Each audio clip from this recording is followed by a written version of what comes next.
Welcome back to Newsday. Thank you so much for staying with us. Now, it's been more drama and chaos in the tussle for the Speaker of the Lagos State House of Assembly.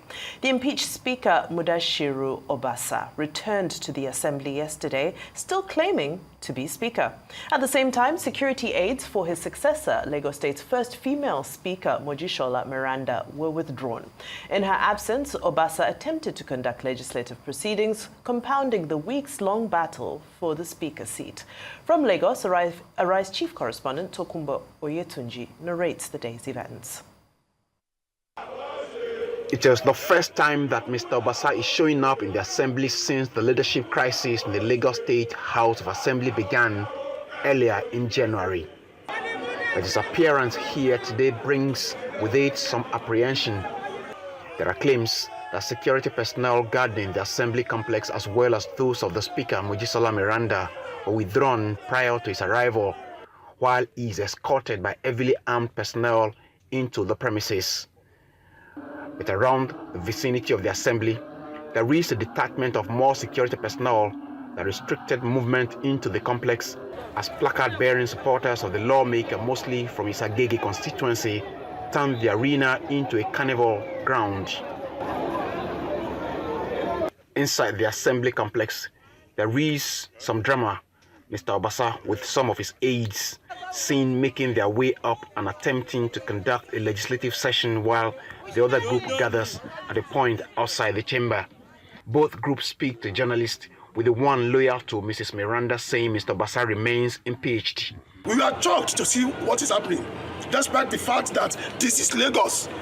This is the center of excellence. This is where everything starts and it stops. We've been law-abiding. We've not gone out of our way. We've not done anything against the state or against anybody. But we also want to be respected, to be given our dignity, to be shown that we were elected. So I'm appealing to the leadership of our party that we cannot continue this way. We were embarrassed. So thank you, gentlemen. We hereby reject Obasa. We reject Obasa. Almost immediately after, Mr. Obasa also appeared before journalists to restate that the leadership change carried out on January 13 remains illegal. I'm here. So as I'm here, it simply means the house is on. I've never been removed. There's nothing like impeachment. So I don't know what you are saying. I've said this openly. Sir. That everybody, remove, what is it called? Impeachment or whatever, or removing is not democratic and constitutional. But in doing that, to achieve that, you must follow the due process. So what's next? Obasa is the speaker. His supporters re-echo the claim outside, sparking some jubilation among them.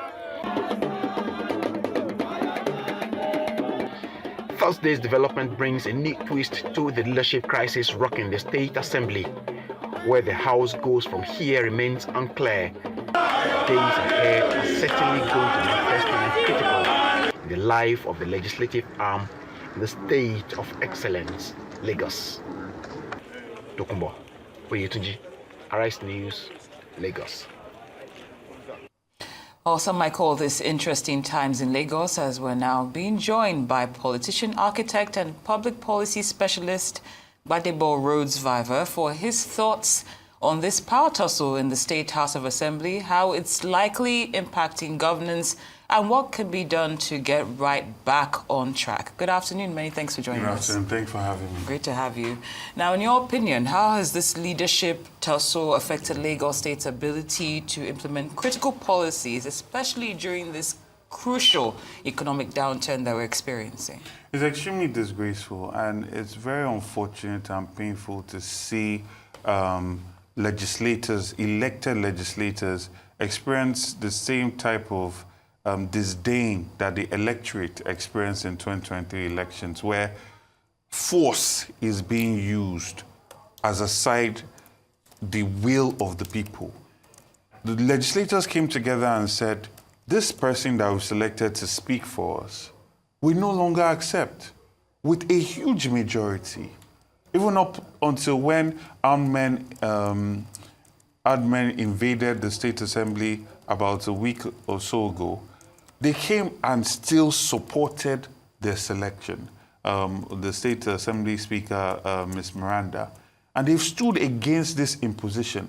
But to see all of this still happen, especially with all of these issues, like you said, the current economic situation we're experiencing in Nigeria is extremely, extremely disgraceful and very, very painful, because when you think, you have to ask yourself some questions. What kind of party still pushes a speaker that his peers have rejected and have accused of significant financial misappropriation? What does that say about the moral fabric of that political party? What does that say about the empathy or the care for the people, especially in this type of economic situation that we are facing? And all of these things are also reflective on the kind of democracy that is going on in Lagos today, where we're having to choose between people that are pushing ideas or people that are pushing violence, people that are law-abiding or people that believe in thuggery. Because what kind of situation creates a situation where a sitting speaker has her security aids taken away from her, and the person that we've all witnessed the majority of the State Assembly reject has his security aids given to him, and then he goes into the State Assembly? Despite all the cry out from the public from what happened the last time, DSS has come out to say that those men that invaded the State Assembly were not of the DSS. So no investigation has been done to say, okay, who were these people that invaded the State Assembly? No investigation has been done to say, this 17 billion they are accusing Obasa for spending on a gate, right? What has been done? During the search, they found huge amounts of weapons in the State Assembly that is apparently, allegedly linked to Obasa. No investigation or explanation has been done for that. All we're just seeing is just a person trying to show power by virtue of force, and the security apparatus of the state also working with this person. And this is a very negative sign for Lagos State and the politics of Lagos. It did not just start with the elections. They are carrying it on now, where it's about we can get away whatever we want. There is no law that can hold us back. And what we want is what we're going to get. And that's very dangerous for democracy. Let's talk about the state of affairs in Lagos State, because when we think Lagos State, of course, there's two notable figures who come to mind. Working directly with the Lagos House of Assemblies, of course, the governor, and we're yet to hear a comment from him with regards to what's happening. Some people are saying that there's tension between himself and Obasa. Do you think that the governor needs to make a comment? Secondly, of course, we know the president and his affiliation with Lagos, and the fact that Obasa has been speaker since the tenure of then Governor Tinubu in Lagos State. He has yet to weigh in on this issue as well. What do you make of this notable silence from these two key leaders in Lagos State? Again, they were silent when there was violence during the elections in Lagos in 2023. They were silent when people were being hurt, stabbed, brutalized. They were silent. Violence is now becoming the order of the day, right? So I don't expect anything from them. I expect to see action. Statements can be made, but it's about what are we seeing? And as Lagosians, what we saw on our phones, on the TV, was completely disgraceful. One would have thought that it would have been brought to a head, it would have ended after the invasion of the State Assembly, and everybody cried out, talked about the danger of that kind of action on our democracy. But he has still come in again, brazenly, while about 29 of the State Assembly members are in court today on this matter about the rejection of Obasa as their speaker. So, you say they are not taking people to court, but people are in court on this matter, and you are still invading the State Assembly, right? And there are significant worries about this because, you know, the things that lead to the bigger problems in Nigeria, they always start like this, right? If you think about how Operation Wetye started with Akintola and Chief Obafemi Awolowo, and what is spiraled into later on, even linked to the Civil War, right? People don't always see how things can play out. But when you have a State Assembly that's insisting that we reject this man. This man is linked to significant financial misappropriation. And somehow the police is working with him to force his way in. And then he is presiding over an assembly with 4 people. Meanwhile, the majority of people are saying, no, we reject you. That it's almost as though the State Assembly is under siege. And if the State Assembly is under siege, the people are under siege. Because that State Assembly is supposed to represent each constituent in Lagos State, each constituency in Lagos State. So it's completely unacceptable. We cannot destroy our democratic values and principles for the ambition of one man. And more so, why this is so painful is Lagos State has practiced a very sophisticated level of politics for a very long time. Between 1900 and 1950, there was no politics of Nigeria outside Lagos. Nigeria was literally formed in Lagos State. All the politicians were here, and we managed ourselves. So to see this heritage and this history, this legacy just be destroyed like this is a very painful thing for me as a Lagosian. Also, excuse me, you've broken down the issues, talked about those that might have a role to play to resolve this issue. Now, let's presume that they're listening to you, whether it's the president, the governor, and those involved, the main characters in the story, and they're like, okay, we've listened to you. Tell us how to proceed. Give us your advice, a step-by-step process of how to resolve this to ensure that it doesn't recur. It's not even a complicated matter, because the majority of the assembly have said they want Ms. Meranda to be their speaker. 36 of them. They are an independent legislature. They are supposed to be an independent part of government. They've made their decision. Let them have their decision. They are not children. They are not babies. They are not people that should be ordered or bossed around. They've made that decision, and they've shown consistency with standing by that decision. And that's all that it should be. When Ambode was being removed or pushed around, and even this current speaker was playing a role in his removal, it was accepted, because all of these things are enshrined also in our constitution. And the State Assembly is a gathering of peers. Let us also understand that nobody goes to the ballot to meet the electorate and say, vote for me to be speaker. All of them are State Assembly members, and they themselves come together and say, you will be our number one, you will speak for us. So if those people that made that decision on the floor of the assembly say, we don't want you anymore, that is fine. The man has been speaker for how long? Over a decade, right? If people say you have not handled things properly, you're accused of misappropriation, what I expect to see is an investigation on who those armed men were that invaded the State Assembly. Let us know who they were. We need to understand that cache of violence, of weapons that were found in State Assembly. Who did they belong to? Are they licensed? Why are there so much weapons in State Assembly? 3, the misappropriation they are accusing him for. All these monies that have gone away, they say 17 billion for a gate, huge amounts of money. Let the EFCC get involved and explain what actually happened. Lagos State has the highest budget for a State Assembly, 124 billion. That's the equivalent of 10 states combined. The one immediately after is Plateau with 40-something billion. That's a huge, huge gap. That money, what are they using it for? Aside flying and building gates that we cannot understand, EFCC needs to get involved. This is what I expect the government that actually has the love or the empathy for the suffering that people are dealing with right now to be doing. Not just folding their arms and watching one man just upturn the whole idea of democracy. Because these people claim to be pro-democratic. They have these values, and they fought the military and everything. Even there was no military dictator that did any of these things that we're talking about, that invaded our State Assembly. And it always starts like this. But when this is normalized, tomorrow somebody can be governor and then somebody invades Alausa or the State House. Then what? Right? We slowly start to go down and descend into an animal farm. And everybody must rise up against all of this. Democracy is a means by which people settle differences without violence. Conversation, negotiation, diplomacy.